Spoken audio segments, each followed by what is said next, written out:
Virat Kohli vegan है तो हम भी वीगन बन जाते हैं तो अच्छा रहेगा। बॉर्नविटा की कोई कंट्रोवर्सी हुई थी जिसमें एक इन्फ्लुएंसर ने कहा था कि बॉर्नविटा के पाउडर के 100 ग्राम में 50 ग्राम तो शुगर ही है। बॉर्नवीटा कि बॉर्नवीटा में शुगर की मात्रा काफी ज्यादा होती है। नहीं, ये सिर्फ बॉर्नवीटा के साथ नहीं, बहुतों के साथ है। बॉर्नवीटा वाला केस हुआ, वो एक तरह से टर्निंग पॉइंट रहा कि आप कोई भी चीज़ खरीद रहे हैं, आप अगर सीरियल्स ही खा रहे हैं या फिर आप ब्रेड खा रहे हैं, तो आजकल लोग कॉन्शियस हो गए ब्रेड के पीछे देखते हैं कि हाँ इसमें कितना मैदा है, इसमें चीनी कितनी है, इसमें आपका पाम ऑयल है कि नहीं है। तो अब साथ में ब्रांड को ही बदलना पड़ रहा है। एक अभी हाल ही में ना लिस्ट आई थी वर्स्ट फूड की, सबसे बेकार फूड, जिसमें आलू बैंगन आया था हमारे इंडिया से। आलू में भी न्यूट्रिशन है, आपका बैगन में भी न्यूट्रिशन है, तो ऐसा तो नहीं है कि मतलब आप उसको वर्स कर सकते हैं। पता नहीं कैसे बनाते होंगे, मुझे तो आलू बैगन पसंद है। चॉकलेट मैगी में फैंटा, मोमोज में चॉकलेट, समोसे में चॉकलेट। मैंने एक बार समोसे में खाया था चॉकलेट समोसा, तो मेरी वीडियो मैंने उसमें बोला भी था कि लग रहा है मैं कच्चा मैदा खा रहा हूँ। दिल्ली एक काफ़ी मल्टी कल्चरल सिटी है, अलग अलग जगह से लोग आके बसे हैं और हर इलाके का अपना अलग खाना है। तो देहरादून में ऐसी कौन सी जगहें हैं, फिर कौन सी चीज़ें आपने खाई हैं जो आप कहते हो कि यार ये बहुत बढ़िया थी? देखिए, देहरादून का खाना ना मुझे लगता है अभी भी ठीक से डॉक्यूमेंट किसी ने किया नहीं है। कैसे ये किक आई, ये पैशन आया कि यार मेरे को ना फूड ब्लॉगिंग में या फूड में कुछ करना है? मैं फर्स्ट कह सकता हूँ पूरे इंडिया में कि कोई जाके नेशनली त्रिपुरा में जाके फूड एक्सप्लोर कर रहा था।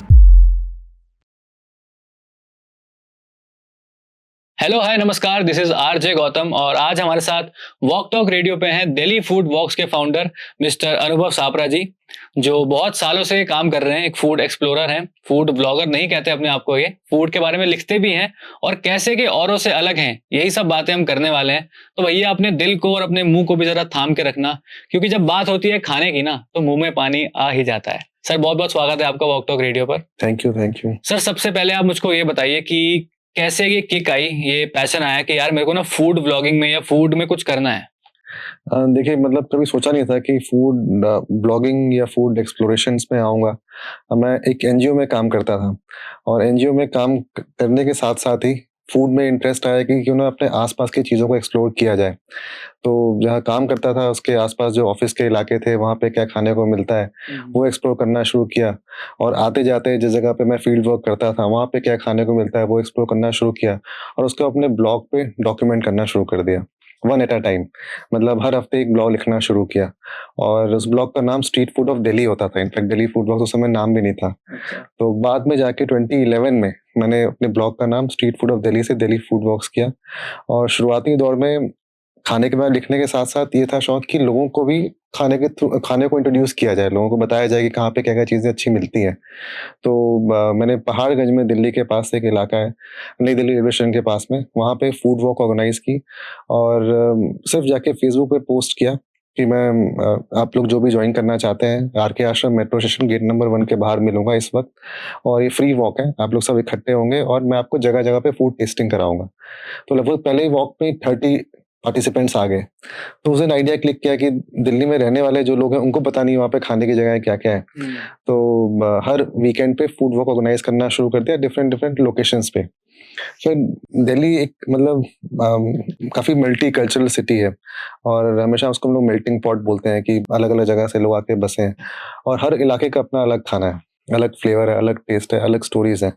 तो हर इलाके को मैं पूरे हफ्ते एक्सप्लोर करता था और सैटरडे को उस जगह पे जाके फूड वॉक कर लेता था। फिर वो फूड वॉक पिक करने लगी। फिर उसके बाद फिर मैंने वो छोड़कर अपना जहाँ पे एनजीओ में काम कर रहा था वहाँ छोड़ा और उसके बाद फुल टाइम फूड वॉक में आ गया और 2018 तक सिर्फ फूड वॉक ही करते थे हम लोग। इनफैक्ट अब ऐसा हो गया था कि अक्टूबर से लेकर मार्च तक हमारी एवरेज 3 से 4 फूड वॉक्स डेली होती थी। अच्छा। मतलब उसको हम लोग टूरिज्म सीजन बोलते हैं क्योंकि सबसे ज़्यादा विंटर्स के टाइम पे बाहर से टूरिस्ट आते हैं दिल्ली में। फिर 2018 में मुझे लगा क्यों ना अब दिल्ली में इतने साल हो गए वॉक करते हुए, दिल्ली के बाहर जाके फूड एक्सप्लोर किया जाए। तो फिर मैं सबसे पहले खुद अकेले बनारस चला गया, कोलकाता चला गया, केरला चला गया और उस समय भी आइडिया ये था कि वीडियोज़ नहीं, पहले सिर्फ लिखेंगे खाने के बारे में। उस समय एक दौर चल रहा था यूट्यूब का, ज़्यादा पिक कर रहा था। तो मैं सबसे पहले अपने कैमरामैन के साथ उड़ीसा गया। उड़ीसा में 4 सिटी का फूड टूर किया, भुवनेश्वर, कटक, पुरी और बरहमपुर। आके उसके बाद मैंने ब्लॉग लिखा वो ब्लॉग इंडिया टुडे में पब्लिश हुआ, उनका एक फूड एडिशन आया था फूड के ऊपर में। उसके बाद उस पे वीडियोज़ भी बना के डाली, तो लोग उड़ीसा को जानते थे एज़ अ टेम्पल सिटी या टेम्पल डेस्टिनेशन है। लोग पुरी जाते हैं, जगन्नाथ पुरी जाते हैं या फिर भुवनेश्वर में टेम्पल्स में विज़िट करते हैं। लेकिन I was the first one कि जो खाना एक्सप्लोर करने के लिए गया था। तो उसके बाद से फिर जर्नी शुरू हो गई और अब पता नहीं, मुझे लगता है यूट्यूब पे हमारे 600 से ज़्यादा वीडियोज़ हैं। पूरे इंडिया मैंने ट्रैवल किया है। सिर्फ़ अभी आंध्र प्रदेश और मिज़ोरम रह रहा है मेरा। मतलब बाकी सारी स्टेट्स कवर कर लिया आपने। हाँ, मतलब इंडिया तो इतना बड़ा है कि विज़िट किया है। और किसी स्टेट्स में तो मल्टीपल टाइम्स गया हूँ, अलग-अलग जगह गया हूँ। बट ये 2 स्टेट्स अभी तक विज़िट नहीं किए। तो होपफुली कमिंग मंथ्स में या ईयर्स में जाऊँगा। तो कोई आपकी रिसेंट अभी ट्रिप किसी स्टेट में आप गए हो जहाँ पे आपको वहाँ का खाना या वहाँ के लोग या कल्चर कुछ अच्छा लगा हो? अभी रिसेंटली इंडिया में मतलब मैं त्रिपुरा गया था। अच्छा। और उसके बाद फिर मैं अभी इंडिया के बाहर भी जाना शुरू किया है। थाईलैंड गया हूँ, फिर आपका मैं मलेशिया गया हूँ। ये 2 कंट्रीज़ कवर किए हैं बैक टू बैक। अप्रैल में गया था मैं। तो ये 2 सेट कंट्रीज़ करके आया हूँ। उससे पहले त्रिपुरा गया था। तो त्रिपुरा में ऐसी क्या खास बात लगी आपको? त्रिपुरा भी कोई, मुझे लगता नहीं फूड के लिए सोचेगा भी कि कोई फूड एक्सप्लोर करने के लिए इतनी दूर जा रहा है। त्रिपुरा में भी खाना बहुत इंटरेस्टिंग लगा। वहाँ पे अलग जो इंडिजिनस कम्युनिटीज़ हैं, जो एथनिक कम्युनिटीज़ हैं, जिसमें आपका चकमा हो गया, फिर जो उनका त्रिपुरी कम्युनिटी है वो हो गया, फिर वहाँ पे बंगाली कम्युनिटी है। उनका खाना अभी तक, मतलब वही इस बार भी मैं फर्स्ट कह सकता हूँ पूरे इंडिया में कि कोई जाके नेशनली त्रिपुरा में जाके फूड एक्सप्लोर कर रहा था। तो काफ़ी इंटरेस्टिंग रहा। मुझे ट्राइबल फूड बहुत अच्छा लगता है और मतलब एक अनचार्टर्ड टेरिटरी होती है। जैसे आप नॉर्मल डे टू डे आप जाएँगे शहरों में, खाना ऑलमोस्ट मिलता-जुलता है, थोड़ा बहुत चेंज होगा आप जिस स्टेट में हैं, बट ट्राइबल फूड बिल्कुल नया होता है। तो नए फ्लेवर्स होते हैं, नई चीज़ें सीखने को मिलती है और कल्चर के बारे में जानने को मिलता है, कैसे लोग रहते हैं, उनका खान-पान क्या है, रहन-सहन क्या है, तो काफ़ी अच्छा एक्सपीरियंस रहता है। अच्छा, आपका तो काम ही खाना खाना है, खाना टेस्ट करना है। और हम लोग जब बाहर जाते हैं ना, तो हमने आज पिज़्ज़ा खा लिया या फिर कल बन टिक्की खा ली, तो मेरे को ऐसा होता है यार 1 हफ्ते तक ना अब कुछ नहीं खाऊँगा बाहर का। लेकिन आपको हर दूसरे दिन या फिर हर कुछ ना फ्रीक्वेंटली आप खाते रहते हो। तो ऐसे में अपनी हेल्थ को या फिर अपनी गट हेल्थ पे आप कैसे ध्यान देते हो? देखिए, मैं तो, एक तो पहली बात है कि जब फूड एक्सप्लोर कर रहे होते हैं, तो ओवर ईटिंग नहीं करते हैं। मतलब क्योंकि एक दिन में बहुत जगहों पे खाते हैं। जैसे मैं आपको अभी पॉडकास्ट रिकॉर्ड करने से पहले बता रहा था कि दिल्ली में हमने 5 घंटे में 5-6 स्पॉट्स कवर किए। तो 5-6 स्पॉट्स करने के लिए आप इतना सारा नहीं खा सकते। तो स्मॉल पोर्शन साइज़ में खाते हैं, टेस्ट करते हैं आप। टेस्ट करते हैं और फिर वॉक करते रहते हैं। तो वो एक चीज़ ध्यान रहती है। हमेशा मैं बोलता हूँ कि मॉडरेशन इज़ द की, कि हर चीज़ खानी है बट मॉडरेशन में खानी है, ओवर ईटिंग नहीं करनी है। और साथ में अपने हेल्थ एक्सरसाइज़ भी करते रहनी है, अपना वॉक भी करते रहना है, तो बैलेंस बना के चलना पड़ता है।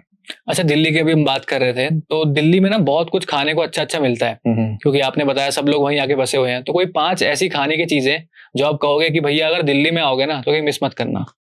नहीं, जब दिल्ली के खाने की बात करते हैं तो सबसे पहले अब मतलब फूड को मैं वेजिटेरियन, नॉन वेजिटेरियन फूड में डिवाइड कर देता हूँ कि एक तो वेजिटेरियन फूड है दिल्ली का, एक नॉन वेजिटेरियन फूड कल्चर है। और उसमें फिर डिपेंड करता है कि आप कौन से कम्युनिटी का खाना खा रहे हैं। बट एक जेनेरिक आप सवाल पूछें अगर दिल्ली का खाना, तो सबसे पहले ज़हन में वेजिटेरियन में आपको आएगा छोले कुलचे, छोले भटूरे, ये सारी चीज़ें आ जाती हैं। आपका बेडमी पूरी है, नागौरी हलवा है, स्वीट्स में आपका कराची हलवा, सोन हलवा, ये सारे दिल्ली के अलग-अलग वैराइटीज़ हैं हलवा के। तो मैं फर्स्ट कहूँगा कि अगर आपको छोले भटूरे खाने हैं, तो मेरी फेवरेट शॉप तो नंदी हट्टी है। ये आपका सदर बाज़ार में है, वहाँ के छोले भटूरे बहुत अच्छे लगते हैं। छोले कुलचे खाना हुआ तो एक भोगल छोले कुलचे वाला है कनॉट प्लेस में, बिल्कुल हिडन जेम है, सिंधिया हाउस के पीछे में। वो सिर्फ दिन के टाइम पे खुलता है, 3 बजे तक खत्म भी हो जाता है उसका सारा माल। तो उसके मटरा कुलचा हो गए। उसके बाद मुझे बेडमी पूरी खानी है तो मैं शिव मिष्ठान जाता हूँ, नागौरी हलवा खाना है तो श्याम स्वीट्स जाता हूँ। तो अलग-अलग ये, मतलब ये 4-5 चीज़ें हैं जो वेजिटेरियन में खानी ही है। और उसके बाद नॉन-वेज खाना है तो नॉन-वेज में आपका नहारी पाया हुआ। तो नहारी पाया में बहुत सारी शॉप्स हैं और हर नेबरहुड का अपना एक ना एक लेजेंड है। जैसे मुझे कल्लू की नहारी बहुत अच्छी लगती है, बस शाम के समय सिर्फ 1 घंटे की दुकान खुलती है उसकी। बस 1 घंटे? 5:30 खुलेगी, 6:30 तक निपट जाता है वो। या फिर आपको करीम्स की भी निहारी अच्छी है, पाया अच्छा है। और फिर आपको कबाब खाने हैं तो कुरैशी कबाब से बहुत अच्छे हैं वहाँ पे। और बिरयानी खानी है तो मुझे ज़हरा की बिरयानी अच्छी लगती है, डिसेंट बिरयानी है उनकी। और कुछ कुल्फ़ी खानी है तो कूड़ेमल की कुल्फ़ी है। तो मतलब क्या है, तो ये कुछ चीज़ें ऐसे बहुत सारे जेम्स हैं, मतलब आप बहुत सारे मैं कहूँगा फूड जॉइंट्स हैं और हर मतलब खाने का अपना एक लेजेंड है। हाँ, बट ये जेनेरिक कुछ जगह है जहाँ पे अगर आप दिल्ली में जा रहे हैं तो जाना बनता है। तो अगर मैं दिल्ली में आता हूँ फॉर एग्जांपल और आप मेरे को एक फूड वॉक कराओगे, तो कैसे आप मुझे बताओगे? मतलब खाना तो मुझे खिलाओगे कि भैया इस दुकान पे ये है, तो कैसे आप बताते हो लोगों को, या उस फूड वॉक में बेसिकली होता क्या-क्या है? देखिए, फूड वॉक हम लोग फूड वॉक को 2 कैटेगरी में डिवाइड करते हैं। एक होता है कम्युनिटी फूड वॉक्स, एक होता है कस्टमाइज्ड फूड वॉक्स। तो जैसे आप हमारे वेबसाइट पे जाएँगे तो उसमें सारे कस्टमाइज्ड फूड वॉक्स हैं। मतलब जैसे एग्ज़ाम्पल मैं आपको दूँ कि ओल्ड दिल्ली में हम लोग 3 वॉक्स करते हैं। ओल्ड दिल्ली ब्रेकफास्ट टूर है, ओल्ड दिल्ली ब्रंच वॉक है, ओल्ड दिल्ली डिनर टूर है। और उसके बाद और भी टूर्स हैं, जैसे कबाब बिरयानी ट्रेल है, चाट ट्रेल है, वेजिटेरियन स्पेसिफिक फूड टूर बनाया हुआ है, वेजिटेरियन फूड टूर है। फिर उसके बाद अलग-अलग नेबरहुड्स के हैं, इलाके के हैं, जैसे मजनू का टीला है तो तिब्बतन फूड टूर है। आपका पहाड़गंज है तो वहाँ पंजाबी मुल्तानी लोकल फूड है। सीआर पार्क है, वहाँ बंगाली फूड टूर करते हैं। हुमायूंपुर है, वहाँ पे नॉर्थ ईस्टर्न फूड ट्रेल है। लाजपत नगर है, वहाँ पे अफगानी फूड ट्रेल है। तो उसमें आप जाके ऑप्ट करते हैं कि मुझे कौन-सा फूड टूर करना है। आपने पिक किया कि मुझे अफगानी फूड टूर करना है और डेट डाली, आपको पूरा एक फॉर्म भरना होता है। उसमें आपके हम एलर्जीज़, फूड प्रेफ़रेंसेस जानते हैं। उसके बाद उस सेट ट्रेल पे आपको ले जाते हैं और फिर एक स्टोरी टेलर होगा, जो आपको हर एक स्टोरी बताया कि अफ़गानी कैसे यहाँ पे आके बसे, कि उनके खाने में क्या होता है, उनके कबाब कैसे बनते हैं, उनकी बिरयानी कैसे बनती है, उनका पुलाव कैसे बनता है, उनके यहाँ शीर-ए-आग कैसे बनती है, उनके यहाँ जो तंदूरवार है, उनका कैसे क्या फूड कल्चर है, उनकी कौन-सी-कौन सी रोटियाँ बनती हैं। तो आपको 5-6 फूड जॉइंट्स पे ले जाएँगे और फिर हर फूड जॉइंट पे अलग-अलग फूड टेस्ट करा के उसकी स्टोरी बताएँगे। तो एक वो पूरा एक गाइडेड फूड ट्रेल होता है जो कि 4 से 5 घंटे का होता है। और इसमें 4-5 घंटे में it's not only about eating, आप स्टोरी भी जानते हैं, उनके कल्चर को जानते हैं, हिस्ट्री को जानते हैं। तो एक तो ये आपका कस्टमाइज़्ड फूड टूर है। सेकंड होता है कम्युनिटी फूड वॉक्स, उसमें हम लोग डिसाइड करते हैं कि कौन से एरिया में वॉक करनी है। जैसे हम डिसाइड किया हमने कि एग्ज़ाम्पल अभी अक्टूबर में दुर्गा पूजा आ जाएगी। तो दुर्गा पूजा में हम लोग गाइडेड फूड टूर्स करते हैं, दुर्गा पूजा जहाँ पे पंडाल लगते हैं। दिल्ली में सीआर पार्क पूरा एक बंगाली हब है, बंगाली कॉलोनी है। तो वहाँ पे अलग-अलग पंडाल लगते हैं, तो वहाँ पे हम लोग फूड ट्रेल्स करते हैं। तो उसमें हुआ कि हमने डेट डिसाइड किया, हमने डिसाइड किया कि ये मीटिंग पॉइंट है और उसके बाद हम उसमें लोगों को ले जाते हैं। कस्टमाइज़ में होता है कि ग्रुप साइज़ छोटा रखते हैं, कम्युनिटी में बड़ा ग्रुप होता है और प्राइसिंग भी वैसे ही रहती है कि कम्युनिटी की अलग है और कस्टमाइज़ की अलग है। और फिर वो फूड ट्रेल हमारे जो स्टोरी टेलर होता है, वो फूड टूर कराता है। अच्छा, ये बात करी आपने दिल्ली की। अब दिल्ली से थोड़ा-सा दूर आते हैं देहरादून में। देहरादून से भी आपका नाता है, आपकी स्कूलिंग यहाँ से हुई है। तो देहरादून में ऐसी कौन-सी जगहें हैं, फिर कौन-सी चीज़ें आपने खाई हैं, जो आप कहते हो कि यार ये बहुत बढ़िया थी, मतलब मज़ा आ गया खा के? देखिए, देहरादून का खाना ना मुझे लगता है अभी भी ठीक से डॉक्यूमेंट किसी ने किया नहीं है और मैंने कोशिश की थी।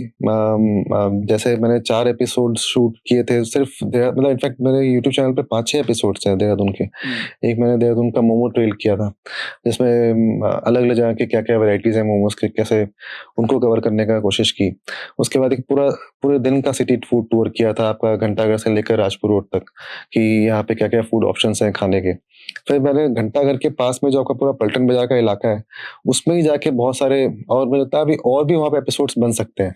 और एपिसोड मतलब हर एक एपिसोड में 5-6 जगहें हैं वहाँ पे और इतनी पुरानी दुकानें हैं वहाँ पे, जो कि लोगों को पता ही नहीं है। जैसे मैं फर्स्ट टाइम वहाँ पे मैंने एक शॉप पे मटरा खाया था, मतलब वो कचालू और मटर की चाट बनाते हैं धामा वाला में। जामा वाला।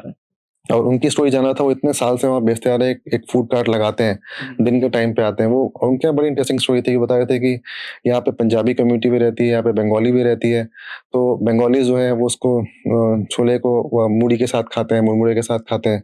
उसके बाद जो पंजाबीज़ हैं वो पराठे के साथ खाते हैं, वैसे चाट की तरह भी लोग उसको खाते हैं। फिर वहाँ पे एक और शॉप मिली मुझे जो आपका अलग-अलग फ्लेवर्ड बंटा बनाते हैं। ड्रिंक्स। हाँ, सुमित ड्रिंक। तो ऐसे अलग-अलग वहाँ पे बहुत सारे फूड जॉइंट्स हैं और हर एक स्ट्रीट में आपको बहुत सारी जगह मिल जाएँगी खाने की। स्पेसिफिक खाने की बात करें तो देहरादून में लगता है मुझे स्ट्रीट फूड में आपका एक बन टिक्की तो फ़ेमस है ही, जो कि बहुत सालों से मिलती आ रही है। मतलब मैं स्कूल डेज़ से खाता आ रहा हूँ। बन टिक्की, बन समोसा, बन ऑमलेट, मतलब बन के साथ कोई भी कॉम्बिनेशन करके वो आपका है। और फिर उसके बाद देहरादून के मोमो भी फ़ेमस हैं। मोमो भी मतलब इनफैक्ट मैंने फर्स्ट टाइम मोमो अपनी लाइफ़ में देहरादून में खाए थे और खाए हैं। और देहरादून में जो कॉम्बिनेशन है आपका जो चाउमीन के साथ ऊपर सूप डाल के देते हैं, वो भी बिल्कुल स्पेसिफिक टू देहरादून ही है, इसके बाहर मैंने कहीं नहीं देखा। तो ये हो गया, फिर यहाँ पे कतलम्बे छोले हो गए, जो वो भी मतलब कतलम्बे वैसे मैंने पंजाब में भी खाए हैं, आपका अमृतसर में खाए हैं और भी पंजाब में एक और किसी सिटी में भी खाया है, जलंधर में खाया है। पर उनकी अलग वैरायटी है जिस तरह सर्व करते हैं। यहाँ पे कतलम्बे छोले के साथ है, वहाँ कतलम्बे हलवा मिलता है कहीं पे, तो वो हो गया, कतलम्बे छोले आपके हो गए। उसके बाद बेडमी यहाँ भी मिलती है, पूड़ी यहाँ भी चलती है, पूड़ी सब्जी। तो ऐसे बहुत सारी चीज़ें हैं। फिर एक और इंटरेस्टिंग शॉप थी, मैंने अपने वीडियो में शूट किया था, वो चावल के साथ छोले के रस्से के साथ बना के मिक्स करके देते हैं, बिल्कुल चाट मसाला डाल के, बोलते हैं मुँह में पानी आ रहा है। वो बहुत बहुत यूनिक था वो भी, घंटा के पलटन बाज़ार के पास में। मुझे लगता है कि और भी वहाँ पे अगर वॉक किया जाए और चीजें निकल कर हाँ, वॉक भी ऐसा है कि मतलब एक होता है कि वॉक करना रैंडमली, एक होता है कॉन्शियस होके वॉक करना। जब आप कॉन्शियस होके वॉक करेंगे तो आस-पास और भी बहुत सारी चीज़ें जानने को मिलेंगी कि क्या-क्या है वहाँ पे खाने की। लेकिन इस सब में पहाड़ी खाना कहीं खो सा गया है। मतलब मैं भी देहरादून में रहता हूँ, तो मोमो, चाउमीन, पिज़्ज़ा, बर्गर, बन टिक्की ये सब मिलता है। लेकिन जो पहाड़ का खाना होता है, झिंगोरे की खीर हो गई और भी बहुत सारी चीज़ें होती हैं, वो सब आपने देखी है यहाँ पे कहीं? मतलब देखी है, ऐसा नहीं है। एक तो पता नहीं वो शॉप अभी है कि नहीं। एक नीचे में घंटाघर के पास में एक वुमेन इनिशिएटिव था, सेल्फ हेल्प ग्रुप था, वुमेन सेल्फ हेल्प ग्रुप। वो लोग बनाते थे, तो उनके यहाँ मैंने खाया है। फिर आपका एक मसूरी डिवीज़न पे शायद वो बंद हो गया, वो भी पहाड़ी थाली करते थे। तो एक तो ये है कि यहाँ पे लोग उस खाने को ना ऐसा या तो आप लोगों से बात करेंगे, बोलेंगे कि हम लोग ये चीज़ें घर पे खाते हैं, बाहर क्यों खाएँ? एक ये लॉजिक रहता है। बट मुझे लगता है कहीं न कहीं एक सब लोगों को मिलके, जैसे सोसाइटी, गवर्नमेंट, सबको मिलके एक ऐसी जगह खोलनी चाहिए, या हो सकता है हो भी हो, मुझे पता ना हो, जहाँ पे रीजनल फूड मिलता हो और रीजनल स्नैक्स मिलते हों। और हमेशा ऐसा होता है ना, जब हम लोग बात करते हैं पहाड़ी खाने की, तो होता है कि पूरी थाली है। बट अगर इंडिविजुअल स्नैक्स की तरह प्रमोट किया जाएगा, तब लोग खाएँगे, है ना? मतलब ऐसे आपको बोला जाए कि आप रोज़ जाके थाली नहीं खा सकते। बट हम जब उत्तराखंड में, हाँ, उत्तराखंड की थाली है, लेकिन अगर बोला जाए कि ठीक है, आपके पास मंडुए की रोटी और साथ में एक कॉम्बिनेशन बना दिया, तो वो आप खा सकते हैं कि चलो यार, मैं ये चीज़ खा आता हूँ। या फिर रागी मोमो बन गए, वो खा सकते हैं। या फिर सिर्फ़ झंगोरे की खीर मिल रही है, तो मैं खाने के बाद मीठा खाने का मन किया, तो वो खा लिया। तो उस तरह से अगर प्रमोट किया जाए, तो हो सकता है। बाकी मुझे ध्यान नहीं आ रहा है कि देहरादून में और ऐसी कोई जगह है। 1-2 जगह है देहरादून के बाहर में, ऐसे बूढ़ी दादी या पता नहीं, ऐसा कोई एक इनिशिएटिव है, उनका भी मैं देख रहा था, वो है। तो ऐसे इंडिविजुअल इनिशिएटिव ऑफिस, अपने फूड होम शेफ्स भी हैं, जो घरों पे अपना फूड पॉपअप्स करते हैं। जैसे मैं एक जानता हूँ, आपका योजना जी हैं, उनके घर पे भी मैंने खाना खाया है। और वो अपने घर पे फूड पॉपअप्स करती हैं, हिमालयन कुज़ीन पे और पहाड़ी खाने पे। अब इनफैक्ट दिल्ली में भी आके उन्होंने अभी बीच में किसी 5 स्टार प्रॉपर्टी के साथ में वहाँ पे फूड पॉपअप किया है। तो फूड होम शेफ्स हैं, और भी इनिशिएटिव्स हैं, बट ऑर्गेनाइज़ नहीं है। तो ऑर्गेनाइज़ करने की ज़रूरत है, और उसमें गवर्नमेंट, सिविल सोसाइटी सब मिलके कि हमारा ये खाना है और इसको हम स्मॉल पोर्शन साइज़ में प्रमोट किया जाए, तो लोग खाएँगे। और एक और बात है कि ये भी है कि एक मतलब ये रीजनल फूड के साथ हर जगह होता है कि रीजनल फूड को लोग उतने रिस्पेक्ट के साथ देखते नहीं है।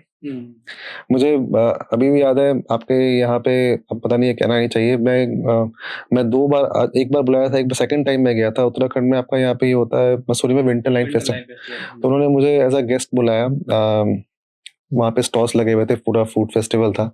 तो मैं एक इवनिंग के लिए वहाँ पे गया, तो वहाँ पे कुछ जो ऑफिशियल्स थे उनसे बात कर रहा था, तो बोलते थे, "अरे! ये खाना कौन खाएगा?" अच्छा, खुद ही बोल रहे थे वो मतलब? तो वो बहुत, मतलब जब तक आप अपने खाने को इज्जत से नहीं देखेंगे, तो दूसरा बाहर का कैसे देखेगा कि ये खाना वो कैसे, कौन खाता है? तो आपको उसको रिस्पेक्ट के साथ रिस्पेक्ट देनी पड़ेगी, और वो अपने आपको एक उसमें एक वो प्राइड भी होनी चाहिए कि हमारा खाना है। और तब ये दोनों चीज़ें होंगी, और उस खाने के बारे में बात भी करनी है। और बात करने के लिए मीडिया में आजकल तो बहुत ईज़िली आप अपने खाने के बारे में बातचीत कर सकते हैं सोशल मीडिया के ज़रिए। तो ऐसा होना चाहिए कि यहाँ पे कोई हो जो अपने फूड को रेगुलरली प्रमोट करे। करते भी हैं, मैं इनफैक्ट 2-3 लोगों को तो मैं जानता हूँ, जो लोकल यहाँ पे फूड ब्लॉगर्स हैं, वो कर रहे हैं। और जब तक बात नहीं करेंगे, रिस्पेक्ट नहीं देंगे, तब तक प्रमोट नहीं हो सकता। आपने भी पहाड़ी थाली के बारे में बात करी, तो दिल्ली में कोई एक संपूर्ण थाली मिलती है, जिसका मैंने सुना है कि अगर उसको आप आधे घंटे में खत्म कर दो, तो आपको 2 लाख का इनाम भी मिलेगा। तो उसके बारे में आपने सुना है क्या? ऐसे बहुत सारे आते रहते हैं, लेकिन मैं ऑनेस्टली जाता नहीं हूँ ऐसी जगहों पे। और मतलब ऐसे बहुत सारी है, जो महाबली थाली और 56 इंच थाली, ऐसे दिल्ली में बड़ी थाली। 45 डिशें हाँ, ऐसा फूड वेस्टेज है, वो पता नहीं क्या है। मैं तो नहीं, आज तक कभी नहीं गया। एक अभी हाल ही में ना लिस्ट आई थी वर्स्ट फूड की, सबसे बेकार फूड, जिसमें आलू बैंगन आया था हमारे इंडिया से। तो वो आलू बैंगन कैसे आ गया? मतलब उसमें टेस्ट की वजह से आया या फिर न्यूट्रिशनल वैल्यू की वजह से आया? पता नहीं, ऐसा न्यूट्रिशन भी नहीं है कि न्यूट्रिशन नहीं है उसमें। आलू में भी न्यूट्रिशन है आपका, बैंगन में भी न्यूट्रिशन है। तो ऐसा तो नहीं है कि मतलब आप उसको वर्स कर सकते हैं। पता नहीं कैसे बनाते होंगे, मुझे तो आलू बैंगन पसंद है। और ऐसा तो हाँ, बट लिस्ट पे आई थी, मैंने भी सुना था कि अच्छा, अगर हम बात कर रहे हैं होटल्स की, रेस्टोरेंट्स की, कैफेज की, और दूसरी तरफ बात करते हैं स्ट्रीट्स की, तो कौन सा आपको मेजर डिफरेंस दिखता है एक बड़े होटल में जो खाना बनता है और एक जो नुक्कड़ पे चाट बना रहा है या चाउमीन बना रहा है, उसमें क्या फर्क दिखता है आपको? बहुत फ़र्क दिखता है। इनफैक्ट मैं तो हमेशा एक तरह से एडवोकेसी करता हूँ स्ट्रीट फूड के बारे में, और स्ट्रीट फूड को प्रमोट भी करता हूँ। स्ट्रीट फूड में, और ये हम लोग को, सब लोगों को जाके रियलाइज़, बहुत लोगों को, इनफैक्ट मैं तो बहुत सालों से देखता आ रहा हूँ, रियलाइज़ हुआ कोविड के टाइम पे कि street food is better. Why? क्योंकि एक सबसे पहली बात है कि स्ट्रीट फूड में आप खाना सामने बनते हुए देखते हैं, जो कि कहीं न कहीं रेस्टोरेंट्स में आपको नहीं दिखता।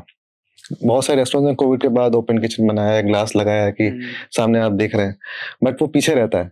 बट लेकिन स्ट्रीट फूड में आपको खाना सामने बनता दिखता है, आप देख सकते हैं कैसे जो फूड वेंडर है वो खाना बना रहा है, पहली चीज़। सेकेंडली, स्ट्रीट फूड वेंडर्स के पास में स्टोरेज की जगह नहीं होती उतनी, तो वो जो भी अपना इंग्रेडिएंट्स लाता है वो फ्रेश लाता है।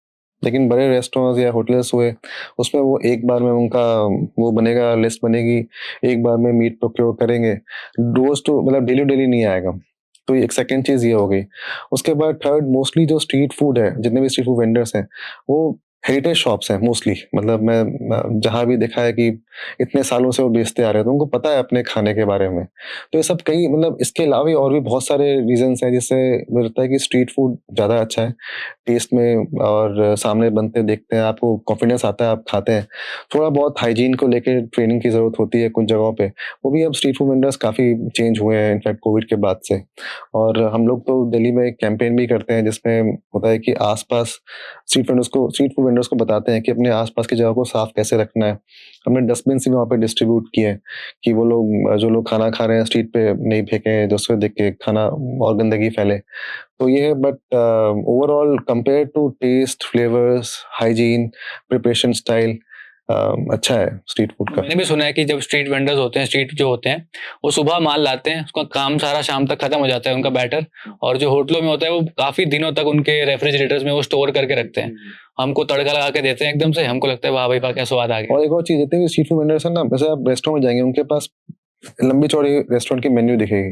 स्ट्रीट फूड में आप जाएँगे, उनके पास क्या होगा? वो 1-2 चीज़ बेच रहा होगा ज़्यादा से ज़्यादा, या 4-5 चीज़ें बेच रहा होगा, उसके अलावा नहीं होगा। लेकिन वहाँ पे जाएँगे आप, मल्टी क्यूज़िन रेस्टोरेंट है, वहाँ पे आपको नॉर्थ इंडियन मिल रहा है, आपको साउथ इंडियन मिल रहा है। नॉर्थ इंडियन में 4-5 तरह की दाल मिल रही है, 4-5 तरह की पनीर की सब्ज़ी मिल रही है, ड्राइड वेजिटेबल्स मिल रही हैं, रोटियाँ मिल रही हैं। तो इतना नहीं, जो नहीं बिक पाया, वो रेफ्रिजरेटर में चला गया, डीप फ्रीज़र में। मिक्स विक्स करके दोबारा से फिर next day, second day, third day, जब तक खत्म नहीं हुआ, चल रहा है। तो ये इशू रहता है बड़े रेस्टोरेंट्स में या उसमें, और छोटे में रहता है कि फ्रेश फ्रेश मिला, खाया। एक ना आजकल वियर्ड कॉम्बोज का भी बहुत ट्रेंड चल रहा है, चॉकलेट मैगी, मैगी में फैंटा, मोमोज में चॉकलेट, समोसे में चॉकलेट, तो ऐसा आपने कोई कभी वियर्ड कॉम्बो खाया हो? बहुत मैंने खाया है, मैंने एक बार समोसे में खाया था, चॉकलेट समोसा। तो मेरी वीडियो, मैंने उसमें बोला भी था कि लग रहा है मैं कच्चा मैदा खा रहा हूँ। तो उसके बाद से तो फिर मतलब वो एक्सपेरिमेंटल था मेरे लिए। उसके बाद तो मैं जाना ही छोड़ दिया ऐसी जगहों पे। मैंने कहा क्यों टाइम और पैसे बर्बाद किए जाए। तो मतलब I try to stay away, मतलब ऐसे कंटेंट से, ऐसी जगहों से अपने आप को थोड़ा दूर रखता है। चीजें मतलब जी, हाँ, हाँ, बिल्कुल। अच्छा, आपने अपने इनिशियल डेज में यूपीएससी की तैयारी भी करी है, बिहार में आप रहते थे, और बिहार में कोई लड़का हो और आईएएस ना बनना चाहे, ऐसा हो नहीं सकता। तो आप अपनी इस प्रिपरेशन के बारे में बताएं कि कितने आपके अटेम्प्ट्स थे, क्या आपका रूटीन रहता था, और फिर क्या रिजल्ट रहा उसके बाद? तो जिस समय मैं तैयारी करता था, उस समय यूपीएससी के 4 अटेम्प्ट्स होते थे। अब तो शायद 6 हैं, 6 अटेम्प्ट्स हैं। तो 4 अटेम्प्ट्स होते थे और 2 ऑप्शनल सब्जेक्ट हुआ करते थे। मेरे पास पॉलिटिकल साइंस और सोशियोलॉजी ऑप्शनल था, और मैंने इनफैक्ट फर्स्ट अटेम्प्ट में ही प्री क्वालिफाई किया, मेंस लिखा था। तो पढ़ने में ठीक-ठाक था, कॉलेज में टॉपर भी रहा हूँ मैं अपने, कॉलेज में डिपार्टमेंट टॉप किया है पॉलिटिकल साइंस में। और लेकिन उसके बाद चारों अटेम्प्ट दिए, 1 साल गैप भी लिया, 5 साल लगाए, बट सेलेक्ट नहीं हो पाए।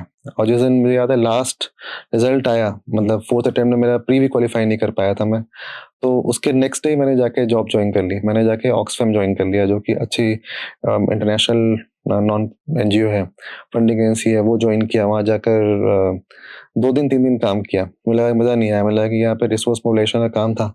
मैं चाहता था कि डायरेक्ट इंटरवेंशन हो, डायरेक्ट काम कर सकूं। हम्म। तो मैंने ऐसे एनजीओ को ज्वाइन किया जिसमें मैं डायरेक्टली स्ट्रीट पे मतलब फील्ड वर्क जो बोलते हैं वो कर सकूं। तो मैंने एक एनजीओ में काम किया जहाँ पे स्ट्रीट चिल्ड्रन होमलेस के साथ काम करते थे, और 4 साल ऑलमोस्ट वहाँ पे काम की। तो जब आप तैयारी कर रहे थे यूपीएससी की, आपका रूटीन क्या होता था? मतलब सुबह से शाम कैसा रूटीन था? नहीं, सुबह शाम वाला नहीं था, मैं रात वाला था। तो मैं पूरी रात पढ़ता था। और इनफैक्ट ये शुरू से स्कूल डेज से ही रहा। स्कूल डेज में जब बोर्ड वगैरह की तैयारी करते थे, बोर्ड एग्जाम्स की, उसके बाद हाई स्कूल में रहा, फिर कॉलेज डेज में भी तो हम लोग पूरी रात पढ़ते थे। मतलब रात रात में पूरी रात पढ़ेंगे, मतलब सुबह तक पढ़ते थे। और उसके बाद दिन में सोना, तो ये रहता था।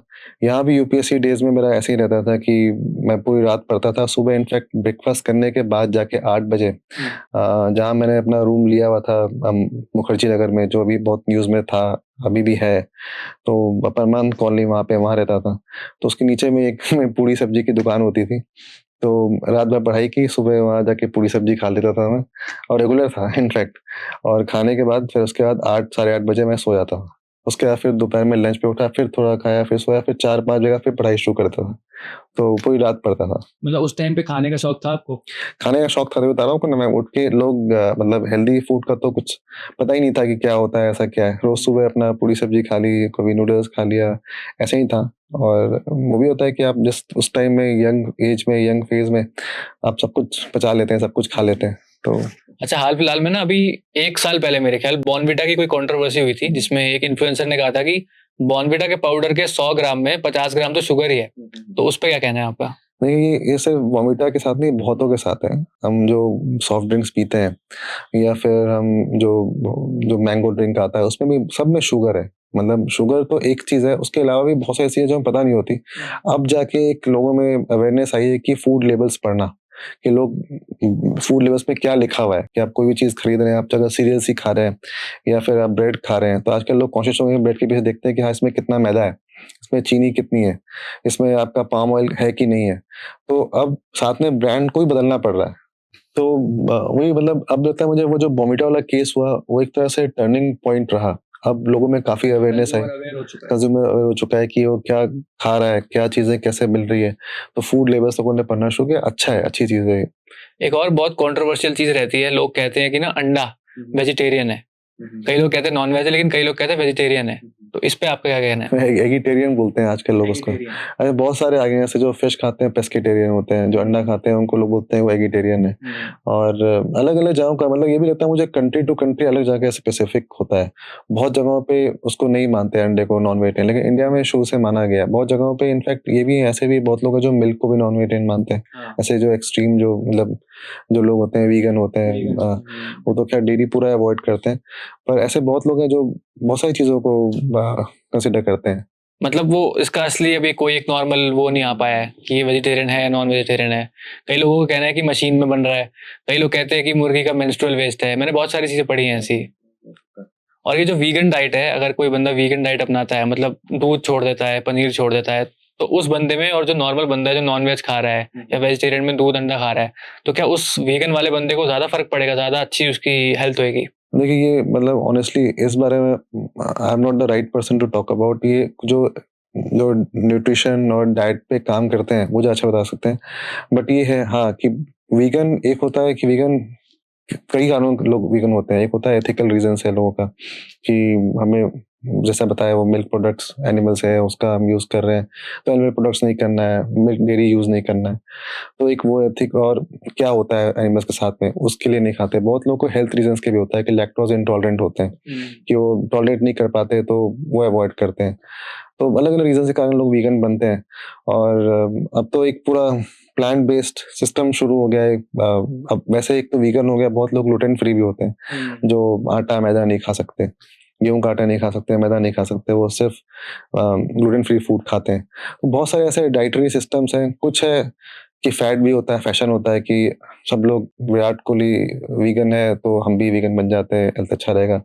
या कोई एथलीट अच्छा, उसको देख के कॉपी कर लेते हैं और फिर वीगन बन जाते हैं।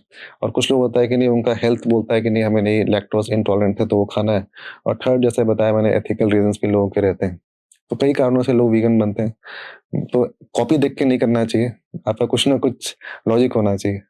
अच्छा, किसी इंसान को अगर अब इस फील्ड में आना हो, फूड एक्सप्लोरिंग की या फिर फूड ब्लॉगिंग की, तो उसके लिए क्या टिप्स रहेंगी आज के टाइम पे जब सब कुछ एकदम 30 सेकंड की रील है, उससे ज्यादा बंदा देखता ही नहीं है, तो ऐसे टाइम पर आप क्या सजेशन दोगे एक यंगस्टर को? देखिए, मेरा तो सजेशन रहता है कि पहले पढ़ना बहुत ज़रूरी है। खाने के बारे में पढ़ें, खाने के बारे में जानें, उसके बाद इस फील्ड में आप आएँ। मतलब इसलिए नहीं आए कि ग्लैमरस लाइफ़ है या फिर व्यूज़ के लिए आ रहे हैं या फिर सिर्फ़ पैसे कमाने के लिए आ रहे हैं। मतलब एक ये होना चाहिए कि एक तो इनर कॉल होती है ना कि मुझे अच्छा लगता है ये काम करना, मुझे मज़ा आता है। I love to explore, I love to talk about history of food, या I love to talk about anything. मतलब कुछ भी सेक्टर होता है, ये सिर्फ़ फूड के लिए नहीं है, किसी भी चीज़ में हो सकता है। तो पहला तो ये है कि आपको अच्छा लगता है तभी इस काम में आएँ, और सेकेंडली इसके बारे में पढ़ें, जानें, और थर्ड इनफैक्ट वो शुरुआत घर से ही करें। अपने घर के खाने को ही पहले समझें, देश का ठेका बाद में लें।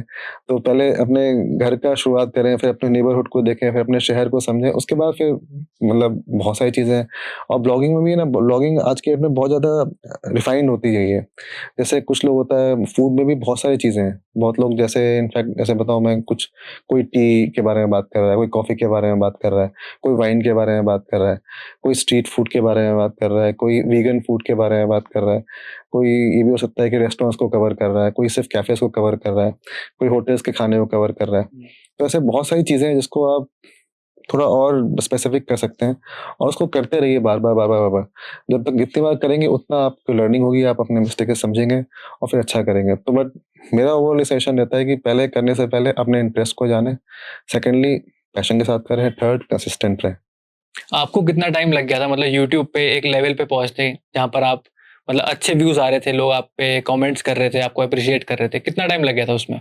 मुझे लगता है कि मुझे 6 महीने लगे होंगे। बस। हाँ, उसमें ज़्यादा टाइम लगा नहीं। मुझे अब तो इनफैक्ट अब मेरे व्यूज़ बहुत कम है, क्योंकि अब मैं बहुत ज़्यादा और स्पेसिफ़िक होता गया और फूड एक्सप्लोरेशन में नई एक्सपेरिमेंट्स कर रहा हूँ। जैसे लोगों को वैसे शुरुआत में जब करता था, मैं 6 महीने इसलिए बोल रहा हूँ क्योंकि उस समय जो मैं काम कर रहा था कोई कर नहीं रहा था। वैसे बताया मैंने आपको कि मैं पहला था कि जो दिल्ली से उठ के चला गया उड़ीसा, खाने को एक्सप्लोर करने के लिए। उसके बाद फिर चला गया लद्दाख, जम्मू-कश्मीर, वहाँ जाके फूड एक्सप्लोर कर रहा हूँ। तो मतलब फिर राजस्थान, तो ऐसे अलग-अलग स्टेट्स में जाके फूड एक्सप्लोर करना शुरू किया। तो लोगों को पता नहीं था कि फूड में ये चीज़ें की जा सकती हैं, और फूड के लिए लोग ट्रैवल भी कर सकते हैं। इंटरनेशनली था, बट इंडिया में लोग नहीं कर रहे थे। तो एक तरह से वो एडवांटेज था, और प्लस ये भी था कि अब इतने लोग वो चीज़ करने लगे हैं। अब थोड़ा मैंने अपना स्टाइल भी चेंज किया, थोड़ा फूड में भी अलग-अलग चीज़ें करना, जैसे बताया इंटरनेशनल फूड एक्सप्लोर करने के लिए गया, जो भी एक वो भी एक नई चीज़ है। कोई नेशनल फूड ब्लॉगर ऐसा कर नहीं रहा है कि वो जाके दूसरे कंट्रीज़ का खाना एक्सप्लोर कर रहा है। वो अभी भी अपने कंट्री का ही फूड एक्सप्लोर कर रहे हैं। तो नई चीज़ें हैं, एक्सपेरिमेंट की है अभी, तो शुरुआत में इतना ही टाइम लगा। सर अच्छा लगा हमको आपसे बात करके और बहुत कुछ सीखने को मिला। और जितने भी खाने के शौकीन लोग हैं, आई एम श्योर उनको ये पॉडकास्ट देख के बहुत मजा आने वाला है। अगर आपको सर का कंटेंट देखना है तो यूट्यूब पे सर्च करना है दिल्ली फूड वॉक्स। 1.31 मिलियन इनके फॉलोअर्स हैं। और साथ ही में अगर ऐसे ही बहुत सारे अमेजिंग पॉडकास्ट देखने हैं तो सब्सक्राइब कीजिए walk talk radio. Thank you so much.